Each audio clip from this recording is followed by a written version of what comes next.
یہ رانا ثناءاللہ آج کہتا ہے کہ میرا جی عمران خان سے ہمارا یہ ہے کہ یا وہ نہیں ہے یا ہم نہیں ہیں۔ آپ کیا بدماش ہیں؟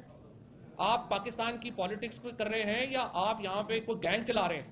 اسی لیے جب سپریم کورٹ نے نون لیگ کو کہا تھا کہ یہ سسیلین مافیا ہیں تو بالکل درست کہا تھا، کیونکہ اس میں اس طرح کے لوگ ہیں۔ سیاست ایسے نہیں ہوتی، سیاست تو ایک دوسرے کے نقطۂ نظر کو سمجھ کے آگے بڑھنے کا نام ہے۔ اگر آپ یہ کہیں کہ جی ہماری تو اب اس بات پہ پہنچ گئی ہے کہ ہم نے عمران خان اگر رہے گا تو ہم نہیں رہیں گے، ہم تو آپ کے بارے میں یہ نہیں سوچتے۔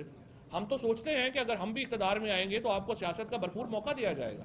بے نظیر بھٹو 14 سیٹوں کے ساتھ اسمبلی میں آئی تھی، 2.5 سال کے بعد وہ پرائم منسٹر تھے، لیکن آپ اپنی شکست سے اتنے خوف زدہ ہیں۔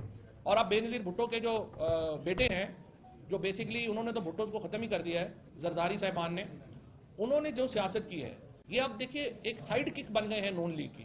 نہ کوئی آواز ہے، نہ آئین کے اوپر ان کا کوئی سٹینڈ ہے کسی پارٹی کا،